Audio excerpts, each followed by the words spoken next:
Just walking down to my garden shed to record this exact video.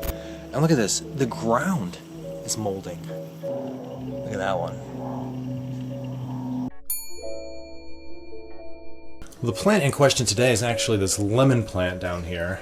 This is actually a Meyer lemon plant that I've been growing from seed, hydroponically, for about a month and a half now. Thing is though, I haven't refilled it or taken care of it in a while, and I noticed that it's developing mold on the top right there. Let me get closer and I'll show you. Right there, right? So that makes me wonder what is happening in the even more wet spots underneath. So I'm gonna lift this out and see if I have any mold growing. Whoa. Whoa, whoa, whoa, whoa, whoa. Look at how it's, wow. Oh my gosh, that's not roots, guys. That's mycelium, right? So that's the beginnings of mold. Okay, all right. I need to try to save this plant somehow, and obviously clean out the garden and figure out a way to have a mold-proof garden here. I'm thinking I can't do a cracky garden. So this is the limitations of a cracky garden, because as the water level drops, as we know they do in cracky gardens, that's going to open up a lot of dankness for the potential for mold to grow and other bacteria and fungi colonies. And I don't want that in my garden. So what I'm going to do is top this off all the way up to the top and turn this cracky garden into a deep water culture. And that way there'll be water all the way to the top. There won't be any dank, weird air area where fungi really likes to grow. So let's do it. Okay, so now I'm going to attempt to remove this from this rock wall without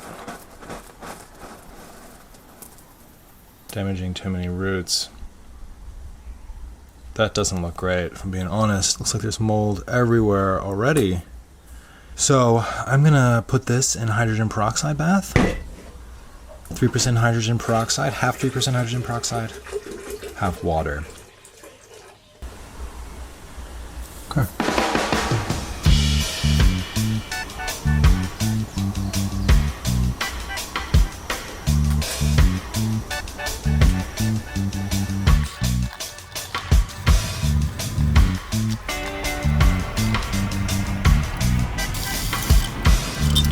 All right, so it looks like my tap water here is about 5.2. Okay. Well, actually, so it just so happens, since this is for a lemon plant, I'm gonna try to bring it down even to about 5.0. It's a helicopter behind me. Okay, but I'm not gonna do that until after I mix my nutrients. I always mix and then I fix.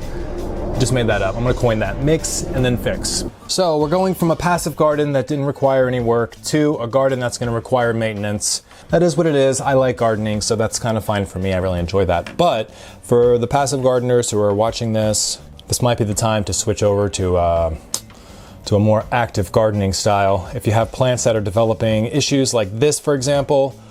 So instead of using that air stone that was just sitting in the bottom of this, not running, because I'm afraid that's been totally compromised, I buy some kind of fungi or bacteria or something. I'm gonna go ahead and run a brand new air stone into here to make sure everything's fresh inside of this. This is an aquarium air stone that I got at Walmart. I think it was like $2.50, even here on Island. So I'm gonna put that down all the way to the bottom so I feel it hit, okay? And then this is a pool noodle that I cut and cut twice, so it can fit in this hole with the hose through it, and it holds it pretty well. That's also gonna be like our access port when we go to check everything and top it off. So I wanted to replace that huge top and just have a more centralized, smaller top so that it can kind of isolate the area that could have issues. So I'm just gonna go ahead and take my lemon plant from its bath. I'm gonna place it as low as it'll go into the net cup and set that net cup right there. So if I want to reuse those pebbles that are covered in mycelium, then I'm gonna have to clean them off quite a bit to make sure I don't introduce those into my garden. So let's go take care of that real quick.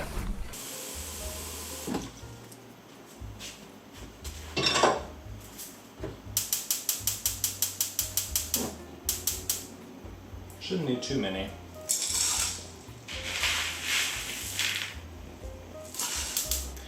They say if you watch it, it'll take longer.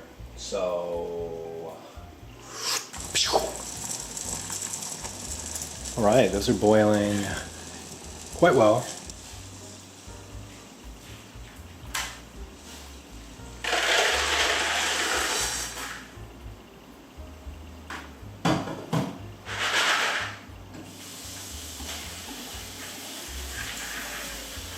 I'm just going to put these around the plant.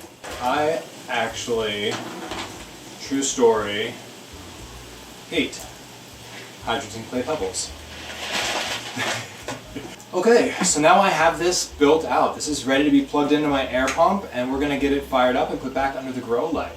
So make sure you subscribe and watch all the rest of the videos this month that follow along with the Cracky Garden turns deep water culture. We're going to see how this goes. We're also going to watch all the other Cracky Gardens I'm going to build this month to learn how to master passive hydroponics. So, once again, make sure you check out humblegrowthhydroponics.com. I'm actually posting up something right now called the Cracky Files, which are all of Bernard Cracky's published documents on the Cracky method. So we can go straight to the source. If you want to read all this really cool, really insightful, really educational information on non-circulating passive hydroponics written by the man himself, then you can go download that completely free over at humblegrowthhydroponics.com. Until then, let's grow together. See you tomorrow.